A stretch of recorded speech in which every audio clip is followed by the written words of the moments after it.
I'm just going to share my screen one more time for the last slide. Let's just see if I can find the slide. It's okay. That's all right. I think I have it now. Celine, maybe you'll just help me out. I think we're on it there now. Okay, yeah, we're on it now. That's brilliant. Okay, thank you. Okay, so the very last slide I want to talk about then today, or the very last program I should say I want to talk about today, is the gerontology nursing stroke practice. So this is a Master of Science in Gerontology Nursing or Gerontology Practice. Gerontology nursing award would be for nurses taking this program.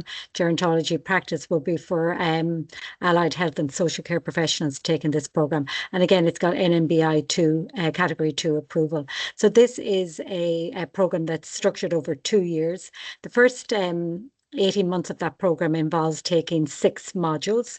3 of these modules are core modules, and then 3 modules are specialist modules. So the core modules will be around the legal and ethical issues, the professional leadership issue, module, and the advanced research skills module. And then the specialist modules then are the aging, health assessment and management of the older person, contemporary approaches in care of the older person, and then dementia, delirium, and mental health in the older person. So these are 6 modules, and students take 2 modules per semester. So by the time you've 3 semesters done, you have your 6 modules completed. And at that stage, students can decide whether they want to continue on to do a final module, which is the research dissertation practicum. If students choose to exit with just the 6 modules, they're exiting with a postgraduate diploma in gerontology nursing or gerontology practice, whichever field they're in. And then if they continue on for the 30 dissertation practicum, they're going with their master's in science in gerontology, either nursing or practice. So this is a new program, and we just started to run this program in the last year. So it's had its first intake, and who are now 1 year through the program. And it's a unique program in that it was the first ATU collaboration between all 3 schools of nursing and healthcare in the ATU. So that's a unique project, I suppose, a unique program, and a unique mode of delivery in that it's shared delivery between 3 sites. So for the modules, then, all modules would have around 3 or so attendance days, and those attendance days are a mix of online. So mainly attendance would be about 2 days online, and then with 1 on-site attendance day. And generally that on-site attendance day is optional as well, in that there would also be an online available for the day as well. But it does, the on-campus days does give a chance for students on multiple sites taking this program to actually meet and network a little bit together. Then students who take this program must be working in a care of the elderly setting. So they must be working in that setting when they apply, and they must be continue to work in that setting and be providing care to older people while they're in that setting for the duration of this program. And in addition, there must be their application, and I suppose that practice must be confirmed and supported by their director of nursing or their director of services, to provide a supervision and to allow the student to undertake practice. So it involves being able to show that commitment is there before students come on this program. While this program, like all other programs that we're talking about today, are entitled, students or applicants, I should say, who are applying for these programs are entitled to apply to the Centre of Nursing and Midwifery Education in their region to seek funding for these programs. But in addition, another maybe unique feature of this program is that the leading healthcare provider SkillsNet also provide a funding stream for this program for nurses who are working in the private nursing home sector. And again, I'll show you details on where to go to apply for programs in a moment, but you'll see links there as well. And you can always Google SkillsNet, and you'll be able to see some links there to finding out a little bit about funding for that program if you're working in the private nursing home sector. So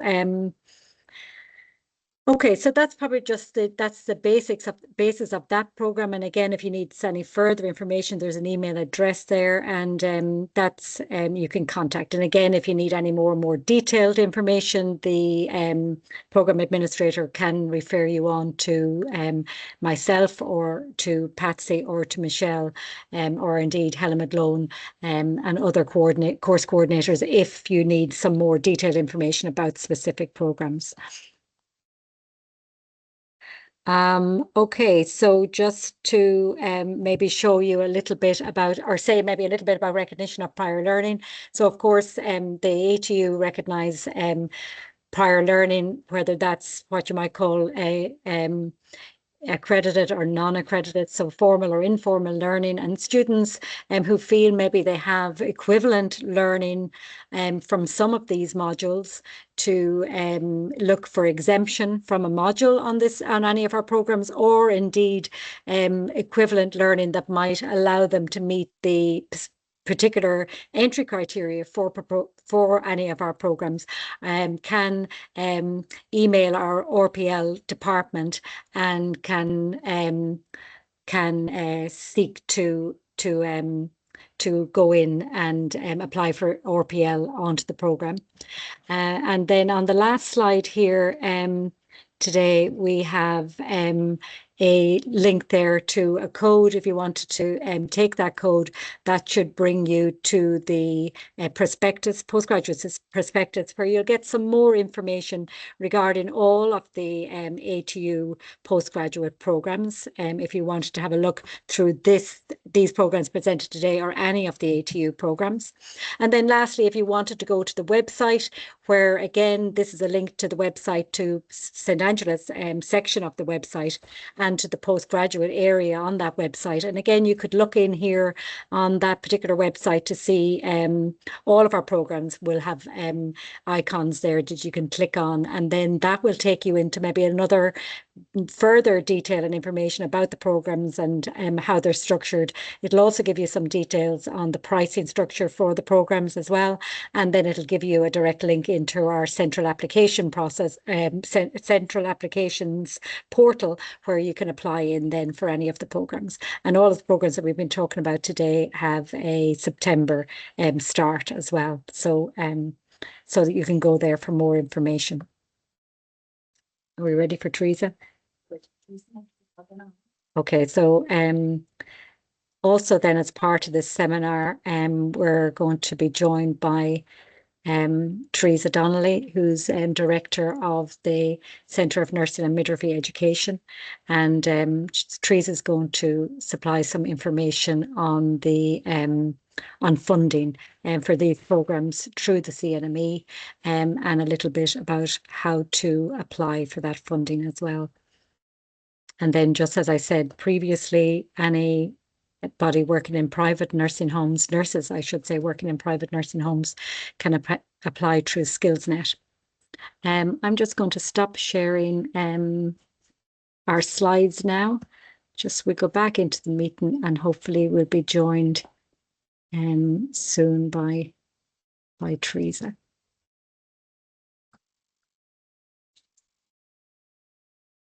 Hi, Teresa. Hi, Dimna. How are you? I'm good. I was just introducing you there, Teresa, and telling everybody you were Director of the Centre for Nursing and Midwifery Education. So you're well able to speak for yourself, and I'll let you take over from here.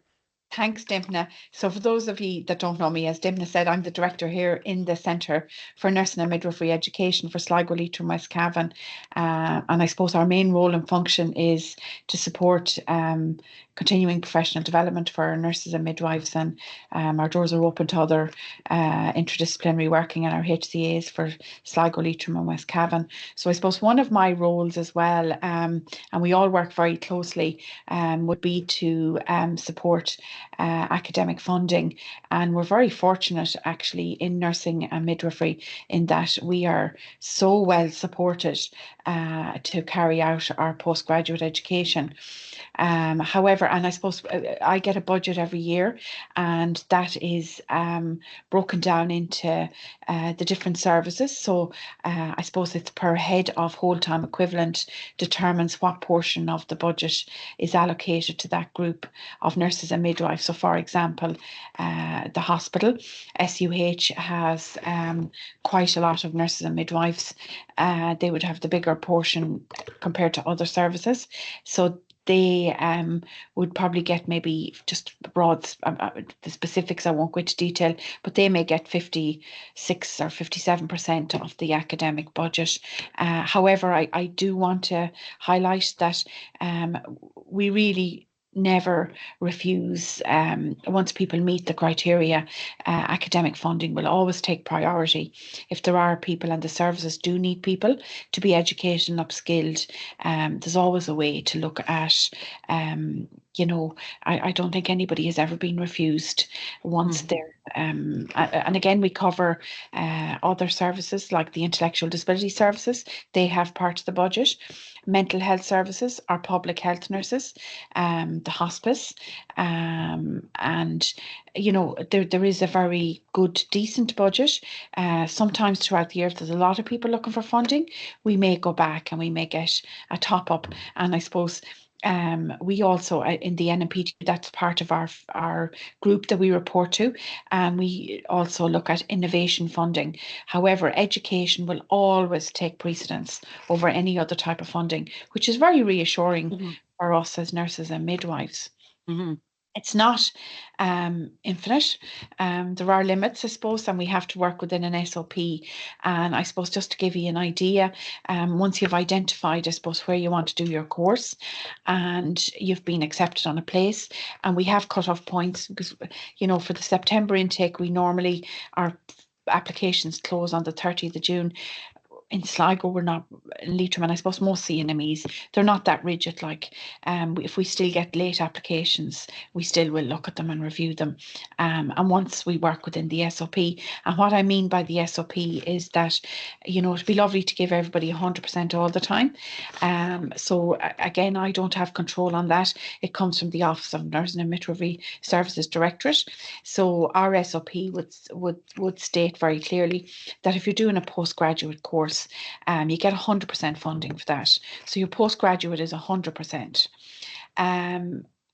For a master's, I suppose over the cumulative period, the 75%, which is very good. That's very good. Yeah. I think it's excellent. Yeah. But again, there's creative ways, like people do modules. Whatever works best for people, you will find whatever works best. We use an electronic system. So called the Therefore system, and anybody can access any of our forms if they go on to the CNME website, CNME Sligo Leitrim West Cavan. So in order to be considered for the funding, it's important to identify, is it a service need, and to discuss it with your line manager.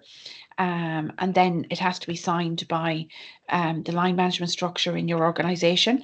So the final sign off then before it comes to me is with the Director of Nursing or Midwifery. So it's important that they have signed the form and that they have approved it. It's also important to make sure that the form is filled in correctly.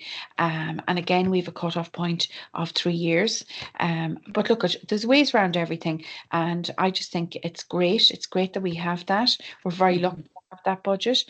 We're very lucky to have such dedicated people locally. So again, you know, don't be put off if, because a lot of people nowadays, everybody is so busy with families and there's so much expense nowadays, and they feel that it's not an option maybe to do their postgraduate. It absolutely is, because there's 100% for your postgraduate diploma or your cert or whatever you're going to do. And so it's important to consider that.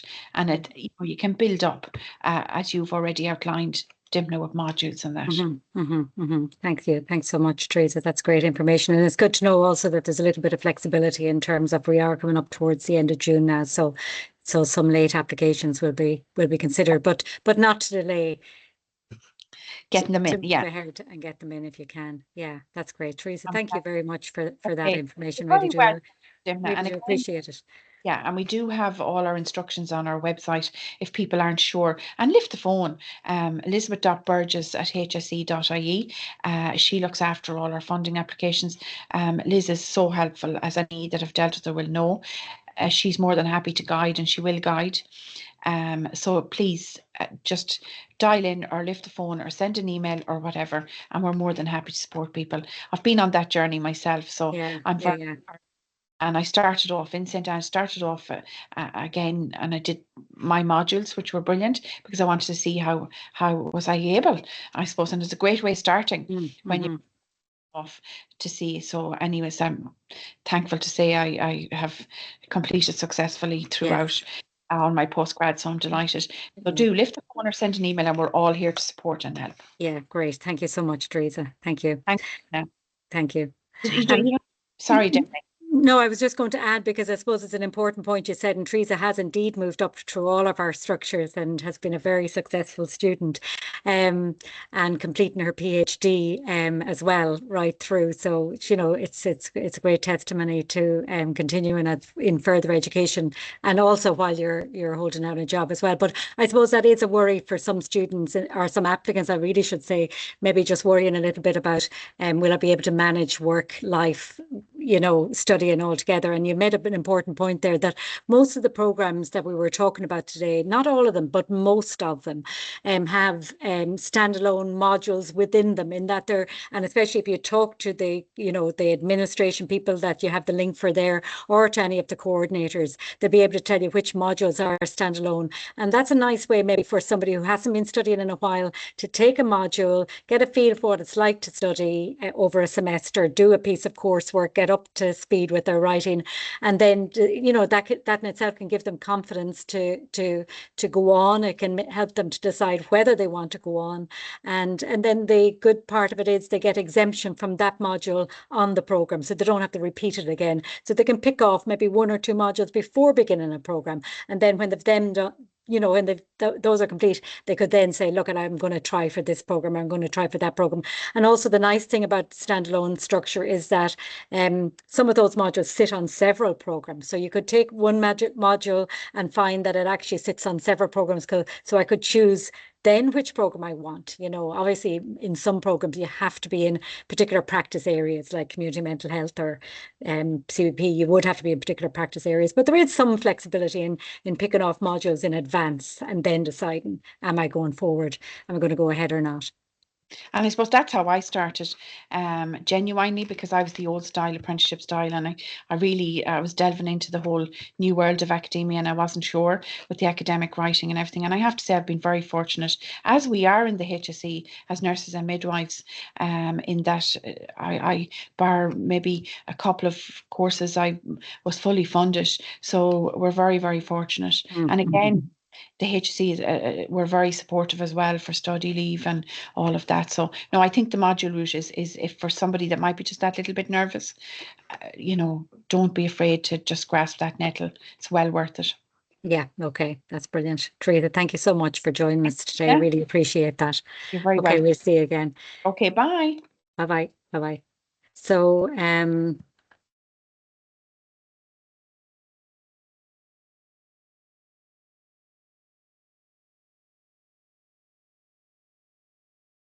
I'll leave this up at the very end, and maybe just to remind you of the thing. But if you even just Google ATU, send atu.ie and then St. Andrews, you get brought straight to that link as well. So I'll stop sharing there. And okay, so just to say thank you to everyone who joined me today to give an overview of the programs that they coordinate, Dr. Patsy McSharry and Dr. Michelle Murphy for joining here today. And a special thank you then to Celine Daly for hosting us here at the CNME today and having all of our facilities set up for us to run our meeting here today. And also then to Teresa Donnelly, the Director of the CNME, for joining us and giving us the information on funding. So hopefully the information you received today will be useful, and we look forward to seeing you in the future at St. Angela's on one of our programs. Thank you for joining us. Bye-bye.